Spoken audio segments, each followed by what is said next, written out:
Very good afternoon, students. Myself, Vijay Lakshmi, working as Assistant Professor in ISL Engineering College. In the previous class, we have seen the composites from Unit 5. So today, I'm going to explain you the last topic from Unit 5, which is also very, very important in the external examination for long answer question. And along with that, I'm going to explain you one more topic, that is clean technology, which is very, very important either for short answer question or long answer question. So the topic is trans-esterification process for the synthesis of biodiesel. Here we know about the diesel and kerosene, petrol that we have seen in the fossil fuels. And we know what are the advantages and the disadvantages of the fossil fuels. Biodiesel is one of the alternative fuels which is synthesizing by using trans-esterification process.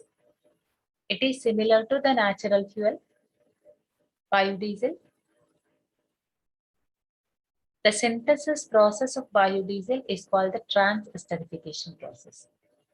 The trans-esterification of vegetable oil, animal fats, or waste cooking oils is the process behind conventional biodiesel. So what we are doing in the trans-esterification process? In the trans-esterification process, we are converting these oils into biodiesel. Vegetable oil, animal fats, or waste cooking oil. These are converts to the biodiesel. So waste cooking oil is nothing but from the shops, from the chips shops, or from other shops. Yes. So whatever the waste cooking oil is there, even that cooking oil also converts to the biodiesel. But this process of conversion of these oils to biodiesel is called the trans-esterification process. In the trans-esterification process, a glyceride reacts with an alcohol in the presence of a catalyst forming fatty acid alkyl esters and an alcohol. Yes. So in the trans-esterification process, what are reacting here? Glyceride are reacting with the alcohol. Here, glyceride is the triglyceride. This triglyceride is reacting with the alcohol in the presence of catalyst to produce fatty acid alkyl esters and the alcohol. So here triglyceride is nothing but the triglyceride is present in all the oils, whether in the vegetable oil or animal oil or the waste cooking oil. So in all these oils, the triglycerides are present. And this triglyceride is mixing with the alcohol in the presence of the catalyst, producing biodiesel, and along with that, we are getting one of the byproducts. So here fatty acid alkyl esters are nothing but the biodiesel. And along with that, we are getting the byproduct, which is removing by the filtration process or any other process. So what is the feedstock in the trans-esterification process? The feedstock for trans-esterification process can be any fatty acids from vegetable or animal origin or used cooking oils. Typically used vegetable oil originate from rapeseed, sunflower, soya, and oil palms. So these are the feedstocks. Already we have seen in the previous slide. So what are the feedstocks here? The feedstocks are maybe the fatty acids from vegetable or animal oil, that means animal fat or waste cooking oils. And here vegetable oil is maybe the rapeseed oil or sunflower oil or soya oil or the palm oil. Yes. So these are the feedstocks in the trans-esterification process. These feedstocks are converted to the biodiesel in the presence of the alcohol and the catalyst. But here, depending on the origin of the oil and fats, some pre-treatments is necessary before processing. So maybe some unwanted impurities are present in the oil. So we need to remove those impurities from the oil. After purifying that oil, we can do this process. Yes, so that is the pre-treatment here. So the pre-treatment is very, very necessary. That is depending on the origin of the oils. In any case, water is removed as it causes the triglyceride to hydrolyze during base catalyzed transesterification process, producing soap stock instead of the biodiesel. Yes. So what is happening here? If water impurities are present in the oil, what this water is doing? This water is reacting with the triglyceride to hydrolyze. It is hydrolyzing the triglyceride. And after hydrolyzing, instead of releasing biodiesel, it is producing the soap stock. Yes, so this is the removal of water. Yes, so we need to remove the water because it is releasing soap stock instead of the biodiesel. And in some cases, the removal of phospholipids and other plant matter is done by degumming process. So here degumming is nothing but removal of the gum. So if any the gel type or gum type are present in the animal fats or the vegetable oil or the waste cooking oil, these are removing. These phospholipids and another plant matter, these are removing by the degumming process. And recycled oils as the used cooking oils are purged from impurities such as dirt or charred wood. So here purged are nothing but removing. Yes. So initially we have to remove the impurities because the recycled oils and used cooking oils, these are having so many impurities. So by removal of these impurities, we can go for the process. Now let us see the trans-esterification process. So simply we have seen what is the trans-esterification process. The conversion of the vegetable oil, animal fat or waste cooking oil to the biodiesel in the presence of alcohol and the catalyst. Here alcohol is maybe methyl alcohol or ethyl alcohol. The trans-esterification process is a reversible reaction and carried out by the mixing reactants. What are the reactants here? Fatty acids, alcohols, and the catalyst. Yes. So here these three are the reactants here. So by proper mixing of these reactants, we can synthesize the biodiesel. That process is called the trans-esterification process. And here the trans-esterification process is one of the reversible reaction. That means, you know what is mean by the reversible reaction? The reaction in which both the reactants are converted to products as well as the products are converted to the reactants.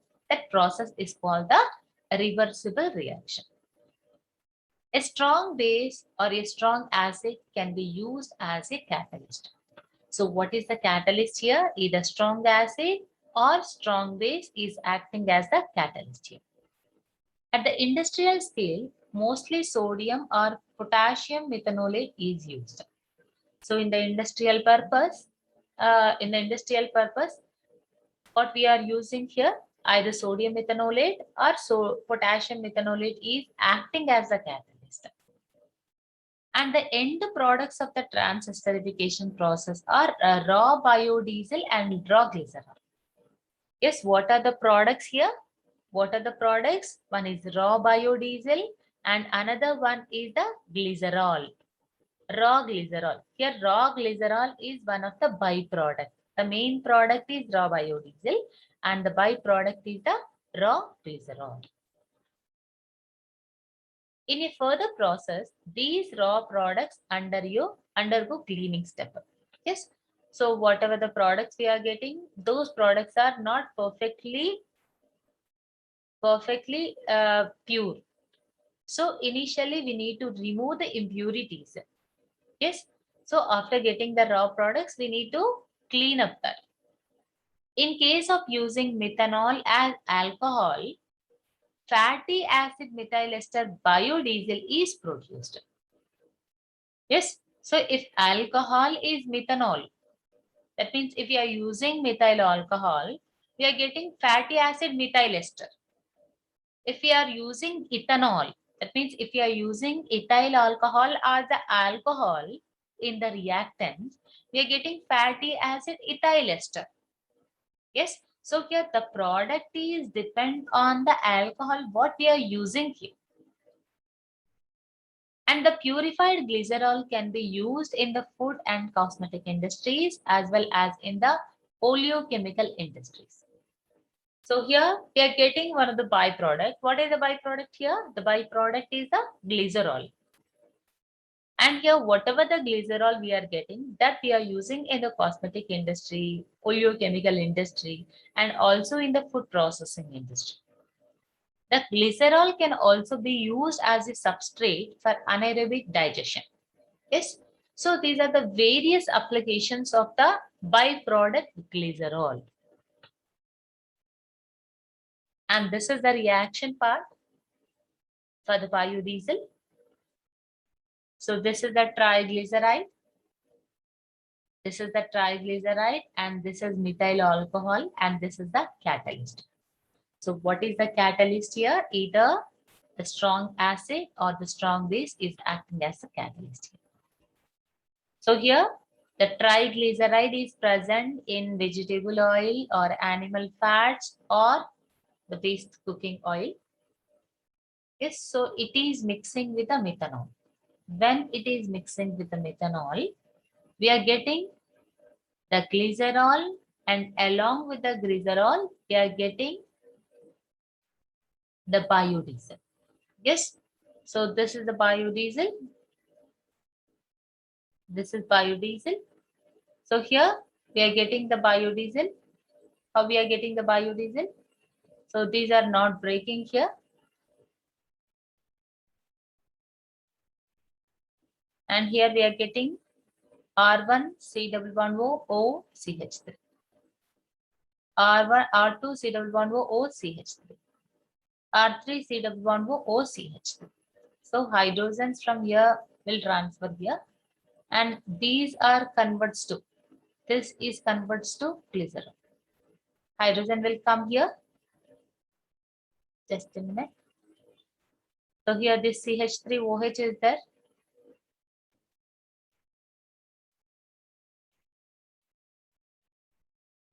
In CH3OH,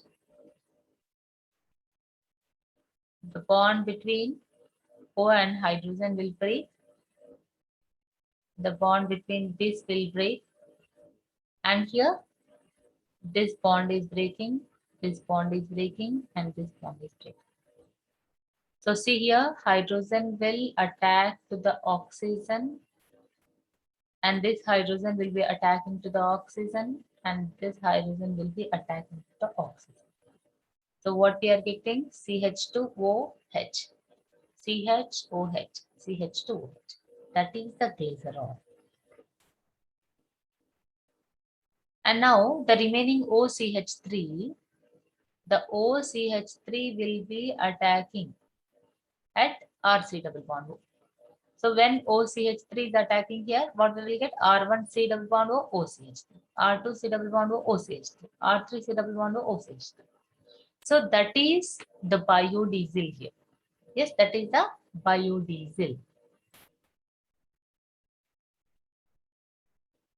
So this reaction is very, very important in the external examination. So now let us see the products. The physical characteristics of fatty acid esters are very close to those of fossil diesel fuels. The high viscosity that pure vegetable oils display is reduced by the trans esterification process. So here, the characteristics of fatty acid esters, that means the biodiesel, are very close to the fossil diesel fuels. So fossil diesel fuel is nothing but the general diesel. Yes, so biodiesel characteristics are very similar to the fossil diesel.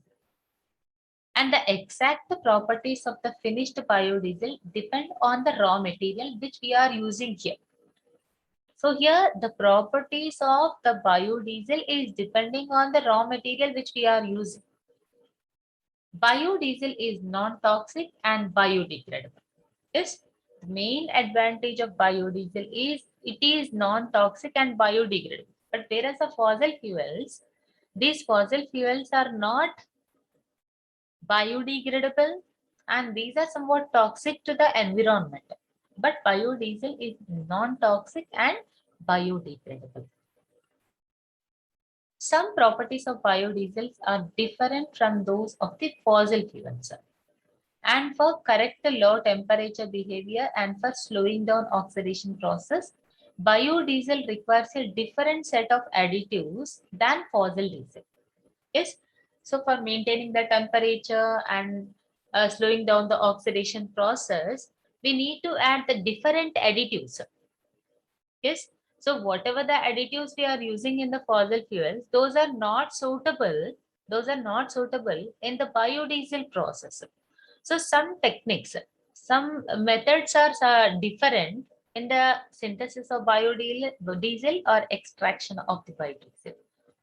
Impurities such as metals in fatty acid methyl ester must be limited for use as a motor fuel. Yes, so impurities must be in the limited. So wherever, whether it is in the fossil fuels or in the fatty acid methyl esters, that means in the biodiesel, the impurities must be limited. Otherwise, these are not using in the internal combustion engines. And these are the properties. And this is the comparison table of the diesel and biodiesel.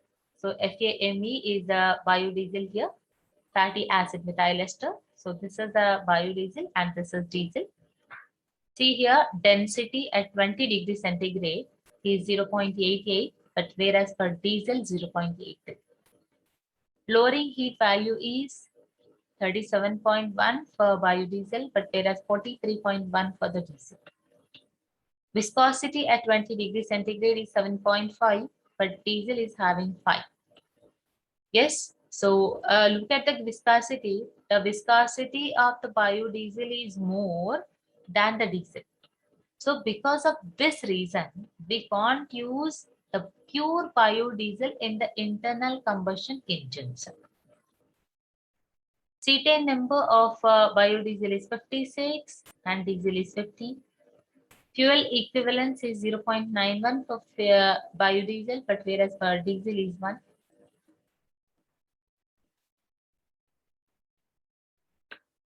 Yes, so that is about the biodiesel and the trans esterification process. So now let us see the last topic, that is clean technology or cleaner technology. So this is similar to green chemistry principles. The aim of the clean technology and the green chemistry is similar. The continuous application of an integrated preventive environmental strategy applied to process, products, and services to increase overall efficiency and reduce risk to human and the environment. Yes, this is the definition of the clean technology. So whatever the process, whatever the products, whatever the services we are using, those must be reduce the risk to the human and the environment. That is the main aim of the clean technology. Or it refers to any technical measures taken in industry to reduce or eliminate some product of in any nuisance, pollution or waste, and to help saving of raw material, natural resources and the energy. Yes. So whatever the techniques we are using, in the techniques we have to eliminate the nuisance or pollute or the waste from the raw material. That is, the definition of the clean technology. So clean technology principles. There are few principles under clean technology. One is conservation principle, precaution principle, preventive principle, integration principle. So let us see what are the practices we have to do under clean technology. Good housekeeping.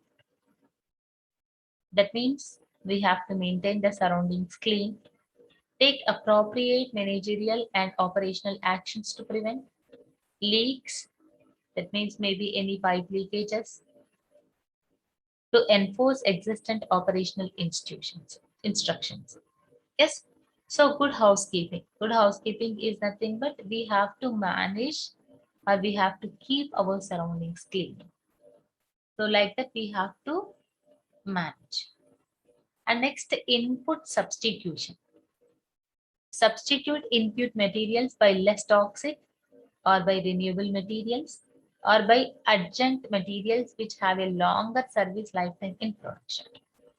Yes, so whatever the input we are using, that must be less toxic, and it must be, we must try to depend on the renewable materials or by adjunct materials, which have a longer service lifetime in production.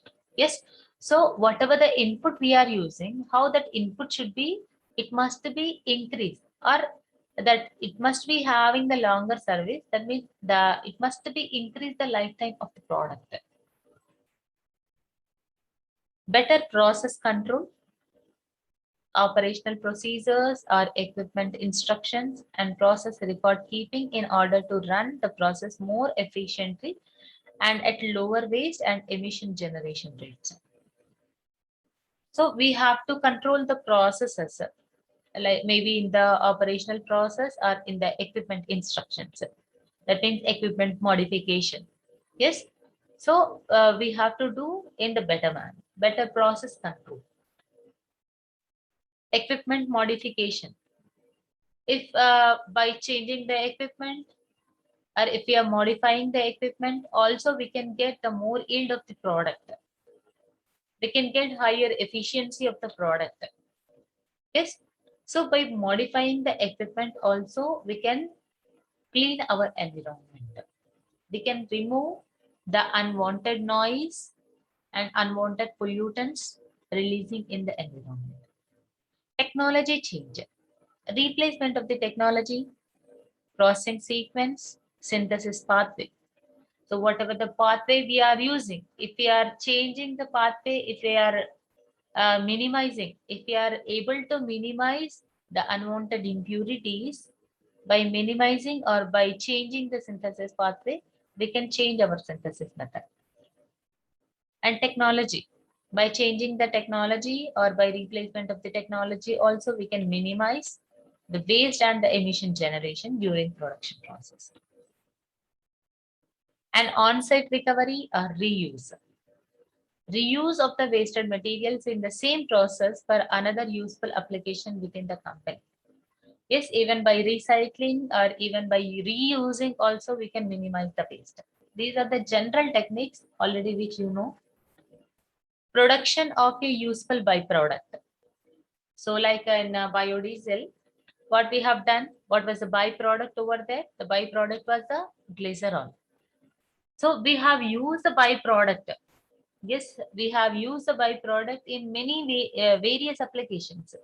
In the various sites, in the various places, we have used the byproduct. So we must use the byproduct. So production of a useful byproduct. So whatever the synthetic method we are using, in that method, the byproduct should be useful. Like that, we have to adopt the synthetic technique. So consider transforming waste into a useful byproduct to be sold as input for companies in different business sectors. And some of the examples of clean technology, one is wind energy, solar energy, geothermal energy. So even by depending on these kinds of energies, also we can clean our environment. Instead of depending on the fossil fuels, we can depend on the clean technology methods. Those are wind energy, solar energy, geothermal energy. So with this, we have completed Unit 5. Yes, so thank you so much.